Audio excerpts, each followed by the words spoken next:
back in the sort of early 2000s or whatever it was, where there was still enough room to make jokes that were like funny and a bit offensive, but that's okay. I mean, I'm Jewish, and I used to be able to accept Jewish jokes. Now I'm very sensitive to them because they often come from woke people, and I'm like, well, hang on, you won't let me even say anything about anything else, and yet you're willing to make the jokes about, oh, have you paid for your dinner and that kind of thing.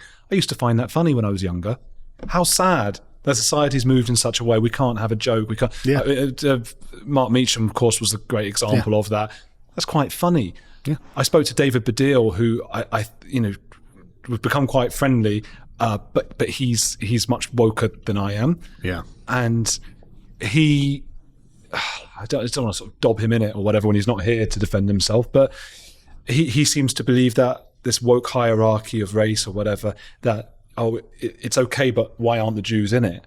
And I'm going, well, isn't that like the litmus test? Why do we want to be in it at all? Well, I'm not a Jew, but why would anyone want to be in it? Well, it's the canary in the coal mine, isn't it? If there is one person who's just left out for no reason, then you go, or whatever reason, and you go, okay, this is actually bunk. There's something wrong with this whole hierarchy. Yeah. We can't just say, oh, now we're in it, it's fine. And then all the sort of white people who are not Jewish don't get to have, How is that fair?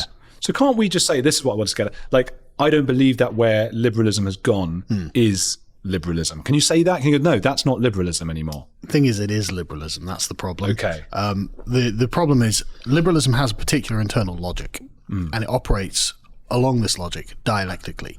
So you get the liberal and the illiberal position, and liberalism, and that synthesize into the new liberal position, and then this continues on. And so, because liberalism values, it makes two fundamental promises, which are liberty and equality, right? Liberty is actually quite an easy one to accomplish. Constitutional rights will solve the liberty problem. Equality is essentially an impossible problem to solve.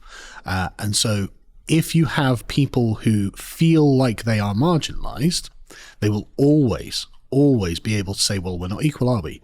And the liberal has to say, that's a good point, we're not equal. And they can always say, well, you did promise equality, didn't you? And the liberal will say, yeah, I did promise that. And so the dialectic continues. Whatever they're arguing will get infused into liberalism as it is now, and so it will carry on. And this is why intersectionality, otherwise known as wokeism, has been so successful in conquering liberal thought, because it said, look, these people aren't getting recognition. That means they're not equal. That means you're lying. And every liberal says, well, hang on, I'm not a liar. And they say, well, the reason you do this is because you're a racist, or you're a sexist, you're a misogynist. And every liberal says, well, no, I'm not that. I believe in the abstract, undifferentiated, universal mass of humanity. What are you talking about? Which is literally the fundamental premise of liberalism. Obvious nonsense. And so they are now strong-armed and say, yeah, well, we're going to have to give Black Lives Matter everything they want. We're going to have to give the trans people everything they want. We're going to have to give these people everything they want, because otherwise I'm a bad person if I don't recognize them. And that's why liberalism can't stand still. Oh my God. So what happens next? How does this keep going? Can it go further? Of course it can. There's no limits to there are an irreducible number of categories that we could categorize on. And it will continue. And you already see the seeds of it, where you've got the LGBTQ, IA double plus, blah, blah, blah, blah. All of these things that are getting tagged on are just smaller divisions of minority identity. And eventually almost everything will be on there. And so this, I don't think, has got any signs of stopping. And in fact, I think that if you go back to the philosophers who first invented this, part of it is a kind of Heideggerian constant destruction. Marcusean constant destruction, where the point is the reduction of what came before to the end point, where everyone has equal recognition. Mm-hmm. Dr. Ian McGilchrist was saying that every empire begins to analyze itself too much and falls apart. Is that in line with what you're saying? It's definitely why liberalism is able to operate in the way that it does. I mean, if we were in the middle of a giant war or something like that, we wouldn't be talking about any of this, right? If the Germans were flying overhead, no one was saying, yeah, but I don't feel we're being liberal enough.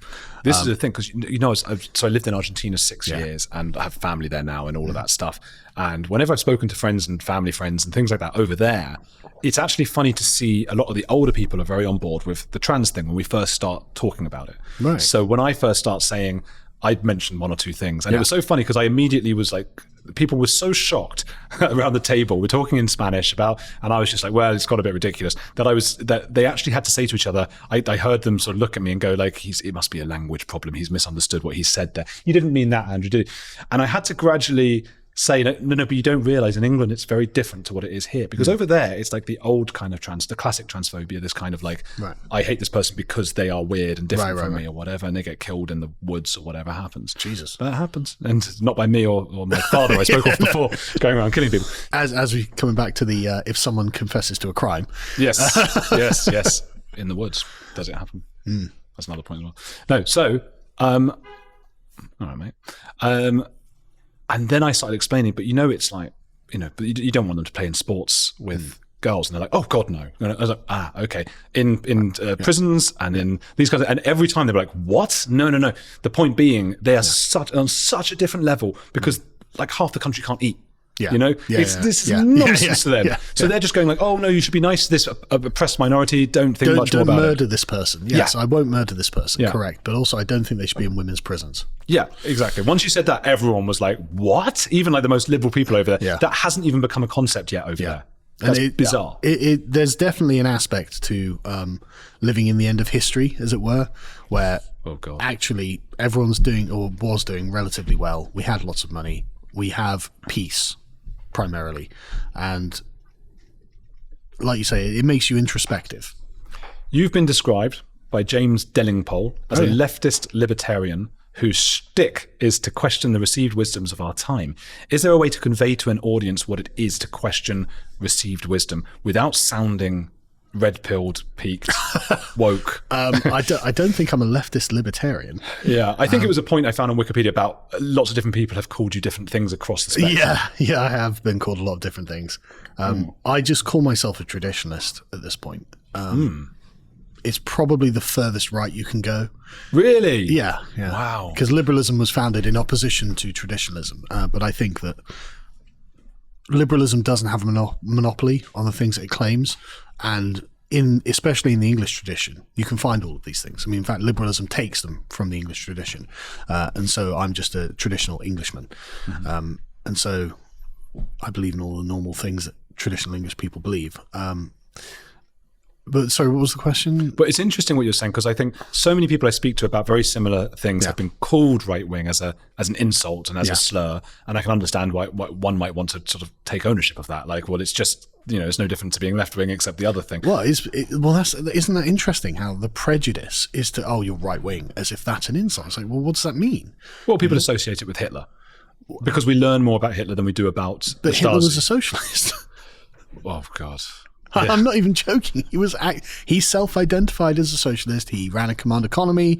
He had all sorts of abstract categoricals, and exactly the same way the socialists do now. He wasn't a traditionalist. A traditionalist is someone who doesn't think that they have a mandate for total control over society. Right? Every liberal does, as you saw with the John Rawls thing. Obviously, Hitler being the archetype of totalitarian does. Obviously, the communists do, being the 20th century being more than enough for evidence for that. But I don't think I have a mandate over all of society. Right? I actually think that your business is your business, my business is my business, and actually I would call myself a virtue ethicist, as in it's how we get from A to B that really matters. I mean, obviously it could be that you're trying to do something evil, but if you're just being a normal person and you work hard, you get paid, and you buy a house, then there's virtue in that, right? That doesn't mean that, in fact means that I don't get to take that away from you because you did something virtuous. In fact, what authority am I assuming to say that I should take that away from you? Like, it brings up all sorts of questions of who do you think you are? The liberal and the communist who wants to reformat society. Like, who exactly do you think you are? And where do you think you get this authority from?